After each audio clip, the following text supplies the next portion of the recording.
Oke, halo anak-anak, selamat pagi dan selamat berjumpa kembali dengan saya, Mr. Galih. Hari ini kita masih bersama di program kesayangan kita, Belajar dari Rumah Bersama Guruku. Seperti yang saya perkenalkan tadi, saya adalah Mr. Galih, saya mengajar di Sekolah Citra Berkat, Surabaya. Hari ini anak-anak kelas 6 akan bersama dengan Mr. Galih belajar tentang kesetiaan Allah. Hari ini kita belajar tentang kesetiaan Allah. Sebelum kita mengawali pembelajaran kita pada hari ini, mari kita berdoa. Dalam nama Bapa dan Putra dan Roh Kudus. Amin.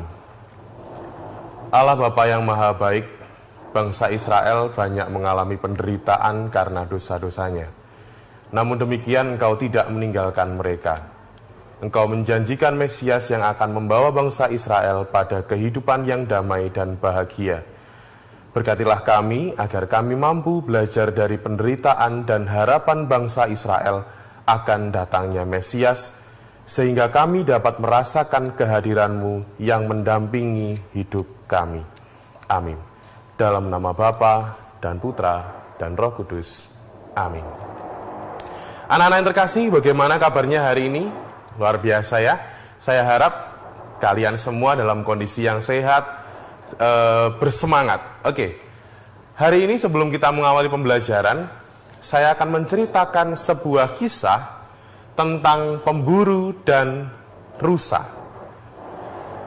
Pada suatu hari ada seekor rusa yang dia mencari makan ke hutan untuk anak-anaknya.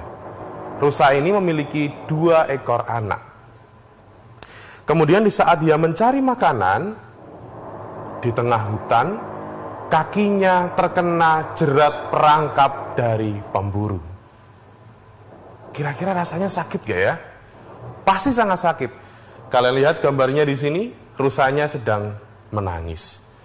Kemudian karena mendengar suara tangisan dari rusa ini, pemburu datang dan melihat. Apa yang terjadi ya? Wah, ternyata perangkap yang dia pasang mendapatkan hasil. Pemburu mendapatkan hasil, yaitu seekor rusa yang sangat besar. Kemudian di saat dia melihat dan mendekat, dia mendengar tangisan dari rusa itu. Dia melihat, wah, hari ini aku akan makan enak ini ya. Aku akan makan rusa dengan daging yang sangat lezat. Kemudian ketika dia melihat rusa yang terkena perangkapnya, kemudian dia melihat, wah, kasihan ya, rusanya menangis. Kemudian dia terkejut dengan suara dari rusa, tolong, selamatkan aku. Aku masih mempunyai 2 anak di rumah yang harus aku berikan makan. Aku berjanji, besok jika engkau melepaskan aku, besok aku akan kembali ke sini untuk menemui engkau, dan engkau boleh berbuat sesuka hatimu terhadapku. Kemudian awalnya dia terkejut, wah, rusa bisa berbicara ya. Akhirnya ini akan menjadi hadiah yang baik untuk raja, karena dia akan menjadi terkenal ya kan. Tapi karena hatinya tergerak oleh belas kasihan, rusa ini dilepaskan oleh pemburu itu. Dia pergi meninggalkan pemburu. Pemburu tidak pernah tahu apakah rusa ini akan kembali atau tidak, tetapi pemburu yakin bahwa rusa ini adalah rusa yang baik. Sesampainya di rumah, rusa ini menemui kedua anaknya. Anakku, ini mungkin kali terakhir ibu bertemu dengan kalian. Tetapi ibu tidak ingin mengajarkan kalian hal yang buruk. Ibu harus kembali kepada pemburu yang tadi menangkap ibu untuk menyerahkan diri. Anak-anaknya pasti mau apa enggak ya kira-kira? Boleh enggak sama anak-anaknya? Tidak boleh. Tetapi ibunya berkata demikian. Setiap orang harus punya tanggung jawab untuk memenuhi janjinya. Setelah memberi makan anak-anaknya, setelah semalam bersama dengan anaknya, keesokan paginya dia kembali menemui guru. Tuan, aku sudah bertemu dengan anakku. Aku sudah mengucapkan salam perpisahan. Aku sudah mengatakan kepada anak-anakku, jangan menunggu aku, karena aku tidak akan kembali. Kemudian pemburu ini tergerak oleh belas kasihannya tadi. Dia melihat bahwa rusa menepati janjinya. Dia kembali untuk menyerahkan dirinya seperti janjinya pada hari yang lalu. Nah, kira-kira perasaan apa yang ada di dalam hati seorang pemburu?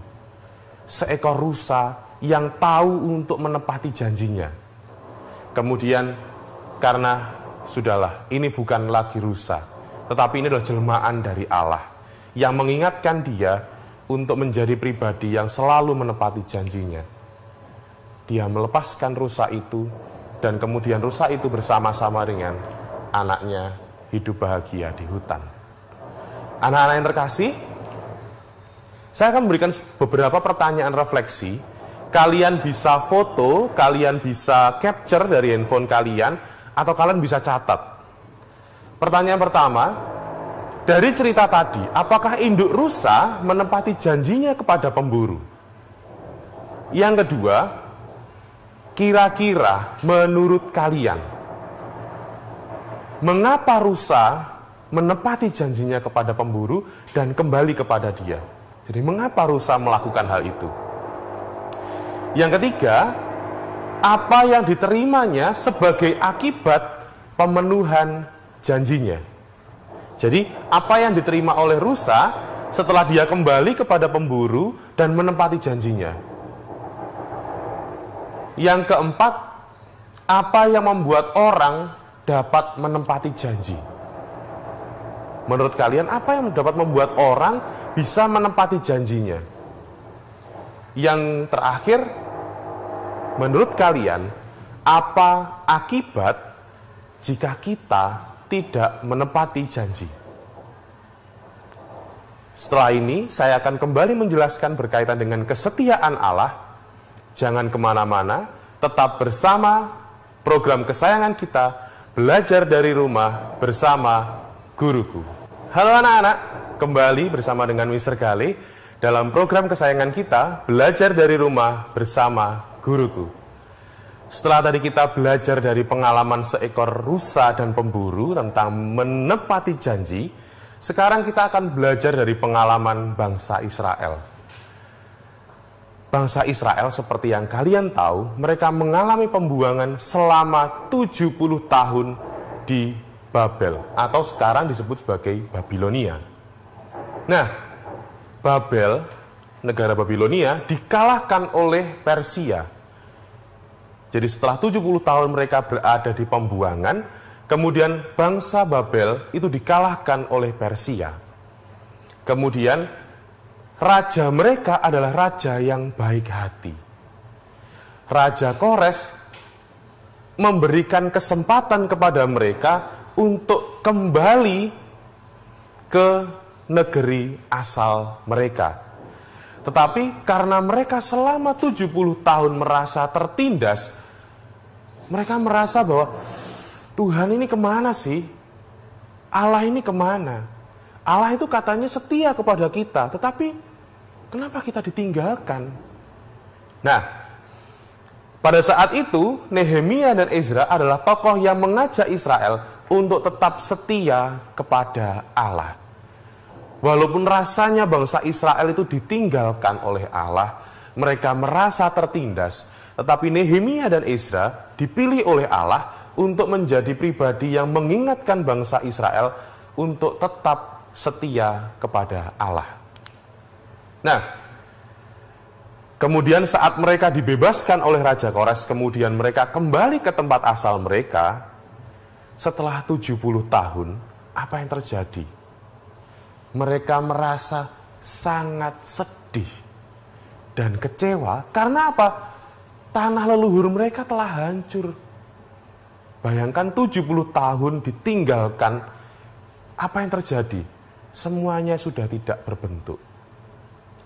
Zerubabel sebagai pemimpin mereka pada waktu itu memberi semangat kepada bangsa itu dan mulai mereka untuk menyusun batu-batu yang menjadi mezbah dan pelataran bait Allah. Karena semangat itu membuat mereka kembali bangkit dan mereka selalu membacakan kembali kebaikan-kebaikan Allah. Supaya apa? Supaya mereka selalu ingat tentang kebaikan-kebaikan Allah. Dan bangsa Israel menjadi sadar bahwa selama ini Allah sejatinya tidak meninggalkan mereka. Walaupun Allah seakan-akan diam dalam penderitaan bangsa Israel, tetapi tidak demikian. Allah setia kepada bangsa Israel, Allah tidak meninggalkan mereka. Allah telah mengikat bangsa Israel dengan janji. Janji bangsa Israel. Bangsa Israel berjanji kepada Allah untuk tidak menyembah Allah-Allah lain.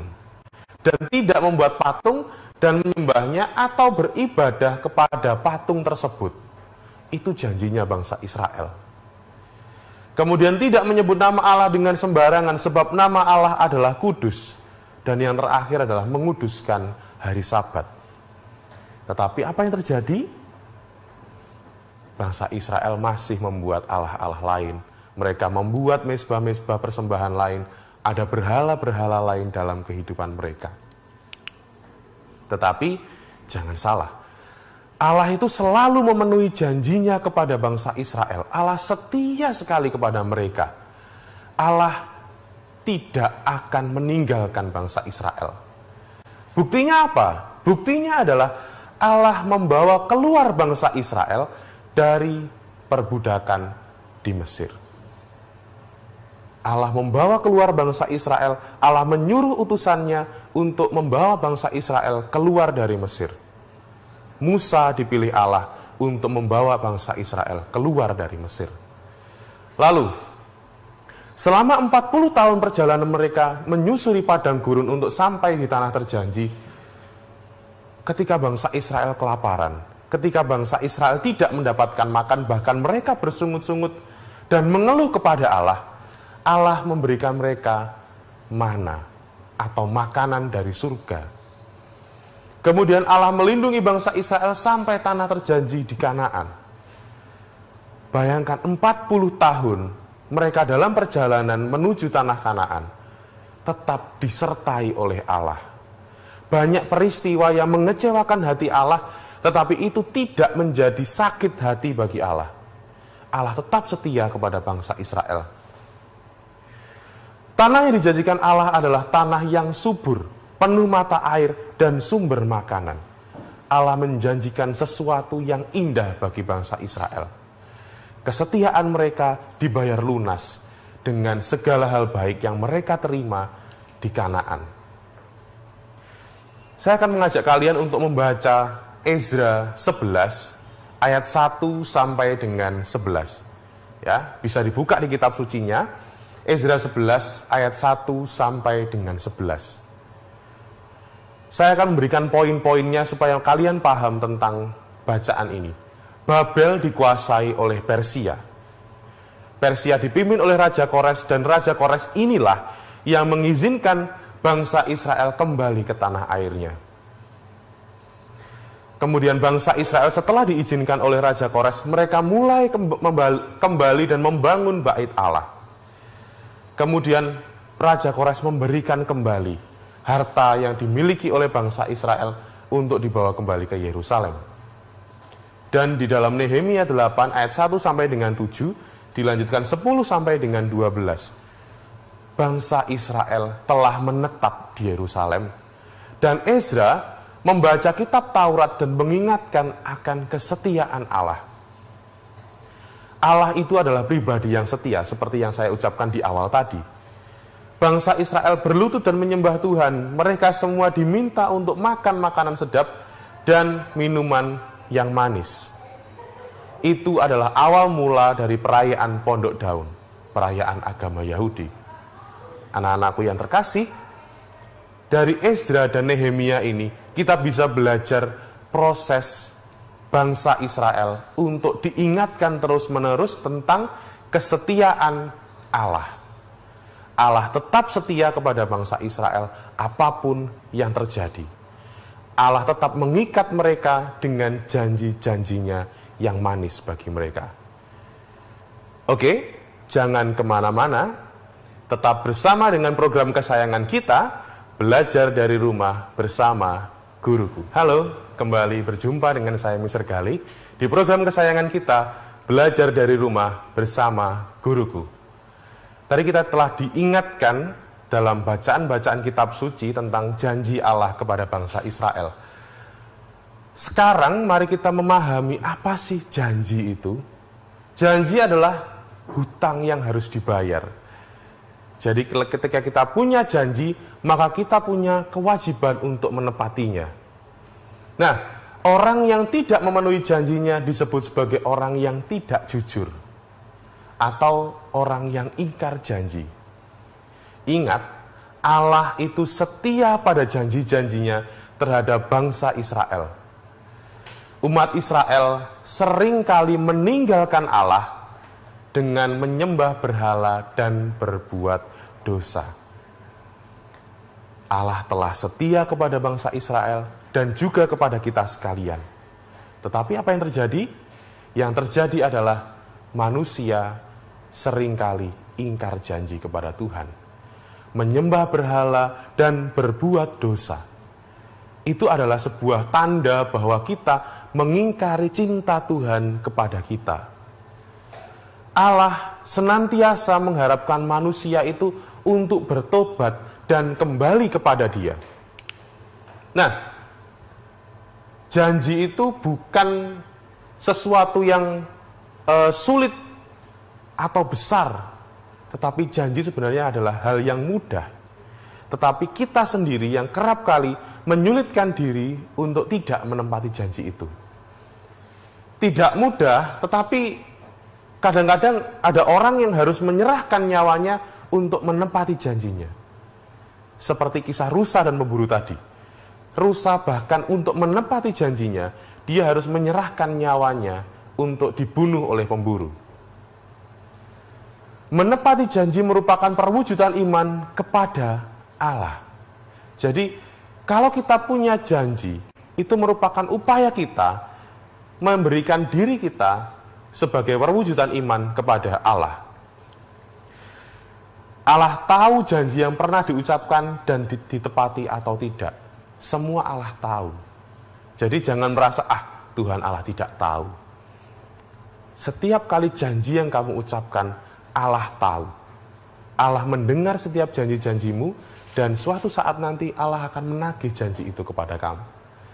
Kesetiaan pada janji akan memberikan nilai tambah bagi seseorang. Orang jujur atau orang setia akan dekat dengan Allah. Orang yang selalu menepati janji, orang yang memenuhi janjinya kepada Tuhan, orang yang memenuhi janjinya kepada sesama, itu pasti akan memberikan nilai tambah bagi seseorang. Orang jujur itu adalah orang yang paling dicari saat ini. Tetapi orang yang mudah ingkar janji, sekalipun dia tidak akan pernah dipercaya kembali. Setia pada janji atau kejujuran membawa kebaikan karena mampu mengubah pandangan orang yang ingin berbuat jahat. Seperti dalam kisah tadi. Yang awalnya pemburu tadi ingin membunuh dari rusa, tetapi saat dia kembali kepada dia, saat rusa kembali kepada pemburu, yang terjadi adalah, sudahlah ini mengingatkan saya tentang kebaikan Tuhan. Karena kamu sudah menepati janjimu, saya akan memberikan kebaikan kepada kamu. Kalau orang mudah ingkar janji, ini tidak dipercaya oleh orang lain. Kalau kamu sekali aja tidak menepati janjimu, pasti kamu akan tidak dipercaya kembali oleh orang lain. Lalu kemudian akan mendapatkan hukuman. Tidak ada yang mau bergaul dengan kamu. Kalau orang yang sering mengingkari janji, misal janji, nanti pensilmu aku pinjem ya, nanti aku kembalikan. Tapi sampai nanti tidak dikembalikan. Artinya apa? Dia tidak menepati janjinya. Nanti aku datang loh ke rumahmu, aku nanti akan berkunjung ke rumahmu.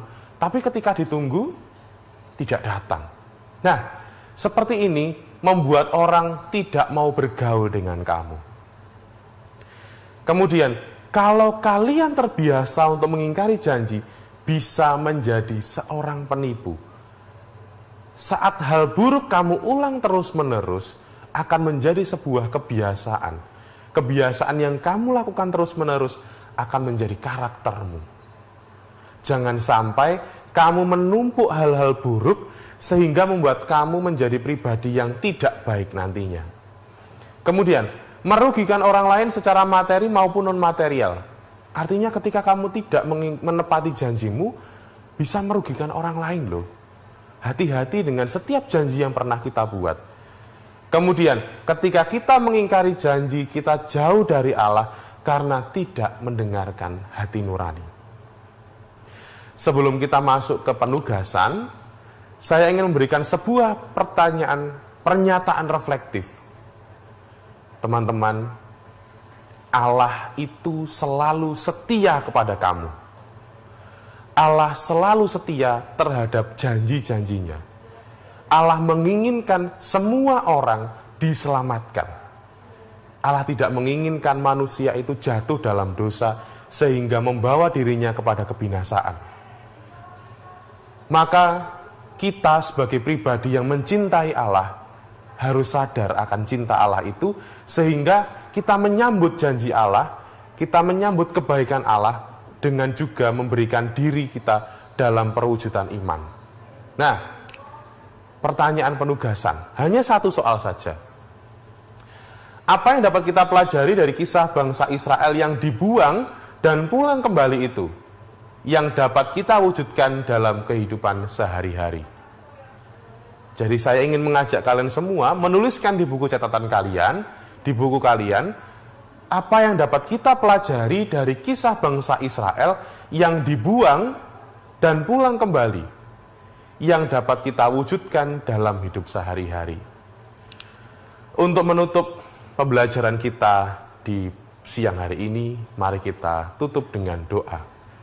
Dalam nama Bapa dan Putra dan Roh Kudus. Amin. Allah Bapa yang Maha Baik, kami bersyukur atas penyertaan-Mu bagi bangsa pilihan-Mu. Ajarilah kami untuk senantiasa setia kepadamu. Hindarkanlah kami dari godaan-godaan untuk meninggalkan-Mu.